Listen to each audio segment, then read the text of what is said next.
that, and of course we saw him come out and line up there right within 30 yards of us in the stands there, and I pointed out to the fact that he was on the field. I had no idea he already had 3 TDs. That was surprising to hear.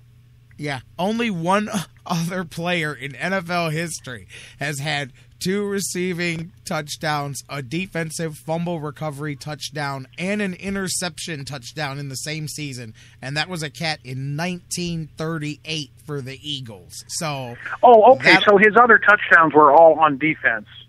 Oh yeah, he's got the remember the one he had the beautiful he doesn't have any other return. Touchdown receptions in this season. He's got 2 touchdown receptions. He had one, and he got the second one in this game yesterday, and then he's got 2 defensive touchdowns as well. He got a fumble and an interception. Okay. Yeah. The interception was beautiful. It was the one where he just snagged it and then rumbled down the field. That was earlier on in the season there. Yeah. So and he's got the 2 offensive touchdowns now.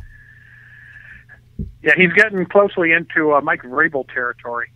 Yeah, well, as a matter of fact, he is. That's funny you mentioned him because in one of the things the stats and info category had put out mentioned him actually in there. Yeah, first defensive player to have 2 receptions for a touchdown since Jared Allen and Vrabel both did it back in 2007. So if he gets one, I think Mike Vrabel's record that will never be touched. I think Vrabel has 11 career receptions, all for touchdowns.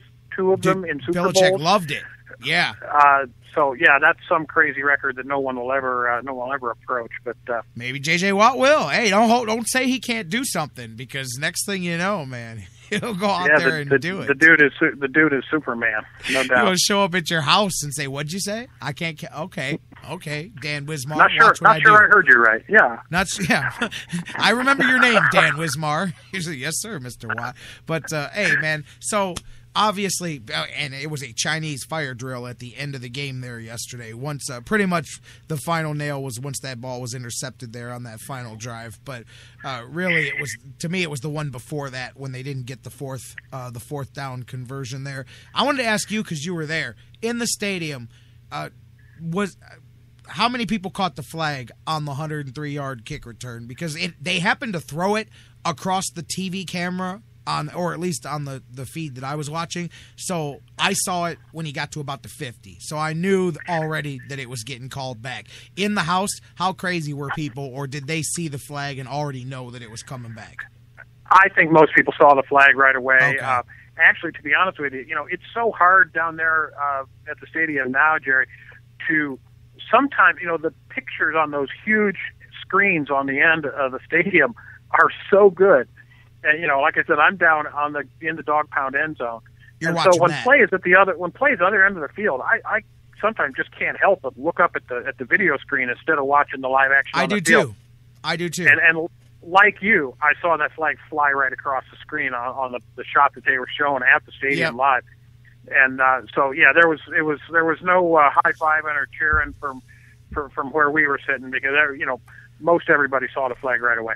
And that was the play you needed, too. I mean, you're sitting there with still an opportunity. I think it was 17-7 at that point in time. And then, boom, you jolt yourself right back into the game. Instead, there it goes. And that was, at that point, it was what it was anyway. But and then like you pointed out, the other obviously huge turning point was when you had a chance to take the lead before the half. And not only do you give the ball up, but then you give up a touchdown on a 2-minute drill drive and just really – took the heart rate out of them, that was the Crowell thing was big. I am not. People are down on Ben Tate. I can't believe that.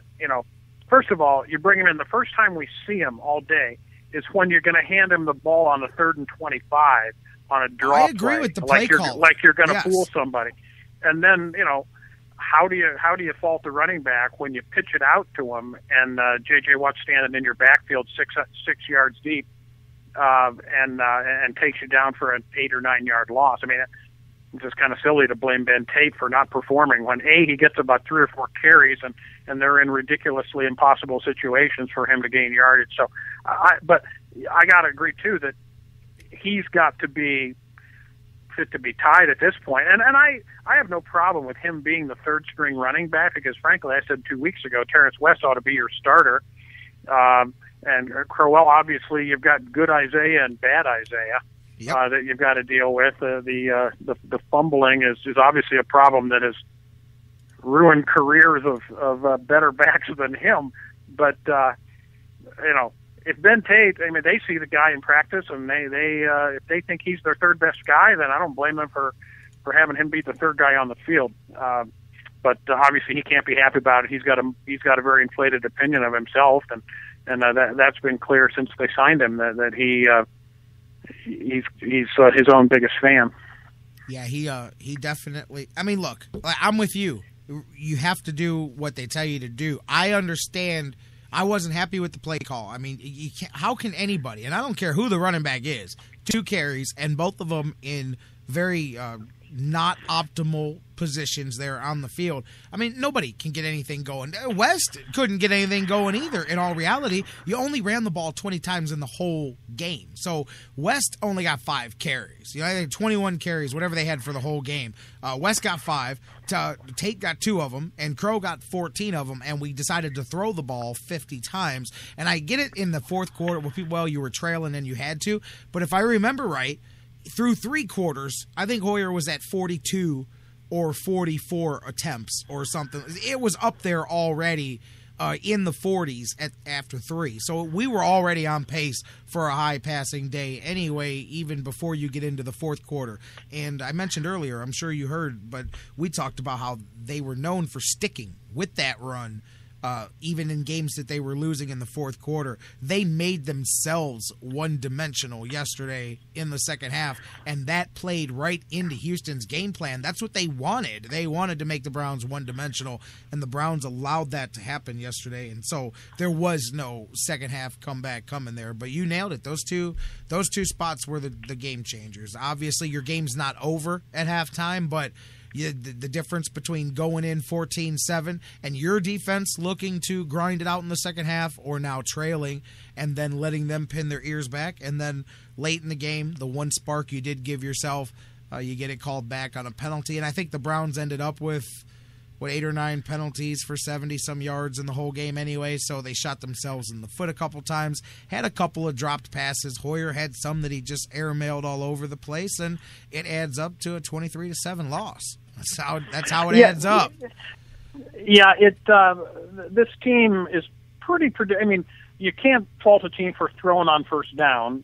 That happens a lot in this league. And there were several occasions, or at least a couple times, when the Browns ran the ball for a first down, at the start of a series, at the start of a possession, get a 6 or 7 yard run, pick up a first down. Then as soon as they pick up the first down, you might as well just make book that Hoyer's going to play action pass on first down on the subsequent series. Once you pick up a first down on the ground, okay, here we go.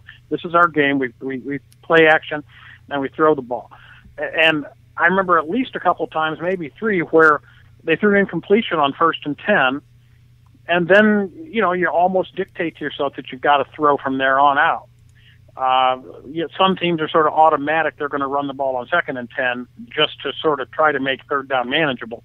Browns weren't doing that yesterday. They were, once they threw an incompletion on 1st and 10, it was then 2nd and 10 and 3rd and 10, and there were several times that Hoyer threw three consecutive incompletions, and that's how you get into a game where you're only running the ball 20 times and getting away from what you do best. But like I said, I don't have a problem with throwing the ball on the first down. It seems like a lot of times, though, they were trying to go deep. They're trying to get the big play on first down instead of picking up 6 to 8 yards with a more high percentage throw and keeping the chains moving.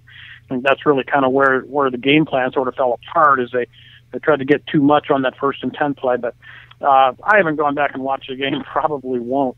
Because I don't like rewatching losses. But at least that was my take first time around, that when you threw that incompletion on 1st and 10, then you kind of dug yourself a hole and forced yourself to throw. And then, I heard Hoyer set a record for incompletions in a game for the Browns with 30. That's a team record. At the same time, when the game was over, it was kind of hard to hang this one on Brian Hoyer, because the guy was just under duress the entire game. And by the way, let me ask you this, Jarek. You got the brown and orange colored glasses on, just like me. But does it seem to you as if opponents get away with hits on Brian Hoyer after whistle, after the play, after the ball is released, helmet-to-helmet contact that other quarterbacks get 15-yard flags on. I mean, I watch a lot of NFL action, and Hoyer just took a tremendous beating yesterday, much of it after he had gotten rid of the ball. And he just doesn't seem to get the flags for roughing the passer. I agree. Obviously, you sniff in the direction of Tom Brady. There's times that I'll see guys go down and avoid contact and brush by him and get the flag, and they literally went out of their way not to touch him, and they'll still get the flag. I'm not going to play that game of saying that Hoyer doesn't get the calls, but he doesn't get some of them. I will say this. I don't know about the rest of them yesterday, but the one where they hit him under the chin was no doubt to me a penalty yesterday. And that was 54. Is that Cushing 54? I believe that was Cushing on that play. I think it was Cushing. Yeah, just laid him out on the ground, and there were a couple times. He was down at the other end one time where I didn't think he was getting up. That's the time when Johnny got up and started warming up. That was Cushing, too. That was Cushing on that one, too. Cushing hit him on both of those and just splayed him. I mean, I'm telling you, man, that one was under the chin, and I was really surprised that one didn't get a flag. But I do agree. Maybe it's because he's getting a rep for, bouncing back up and not complaining, and he doesn't ask for the flag, and he just gets – maybe he's afraid if he pauses to ask for the flag, they might put somebody else in at quarterback. I don't know. But he just gets back up and goes back to the huddle, man. So, but I do agree with you. They do. I don't know how, but I mean, I don't know. We've gotten a few roughing the passers, but you're right. He definitely.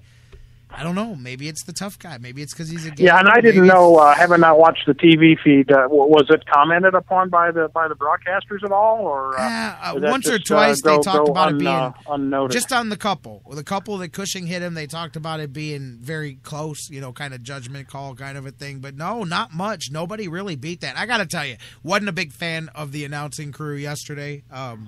I've heard a lot of that. They weren't big fans of the Cleveland Browns anyway, so everything that the Browns did was terrible. Everything Brian Hoyer did was terrible. Everything that everything. It doesn't matter. The Browns and I heard they were casting JJ Watt's bust for Canton. I mean, he may end up in Canton, but I heard that they were a little over the top in their praise of Watt. Yeah, I'll help him with that, but still, yeah, absolutely. Yeah, that's true. It's hard to be over the top with a game like that. I heard people say, and I think didn't John say it too? Maybe the best defensive performance that they'd ever seen in an NFL game. I mean, that's obviously high praise. But I was thinking the same thing. I said, man, I don't think I've seen a guy dominate an entire game like this. But no, John. What John said is that when you watch every one of them, you realize that this was kind of par for the course for what he does, and that he's had better games. And I go, wow.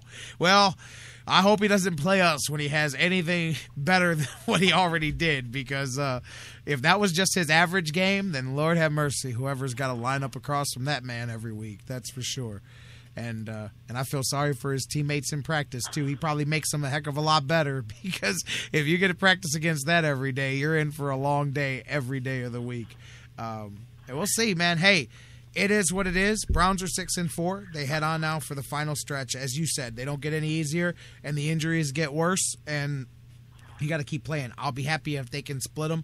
I'll take 9-7, and we'll see where that gets us. Maybe it gets us in the tournament. Maybe it doesn't, but let's. I'd be happy with that at this point, and I think that that's a doable thing without stretching too far out of the bounds of, well, we need this and this and this. I think that's a pretty realistic. If you can take 3 of the 6, I mean, think about it. You got Atlanta, which is going to be tough, but it is a doable thing. You got Buffalo, which is more than doable. You've got the Colts, which is kind of in the probably a little higher level than the Falcons as far as doable, but you got to show up with your A game to beat them. And then you've got the Panthers, and you've got the Bengals and the Ravens. So, there's easily 3 in there that you can win, but you got to go out there and do it.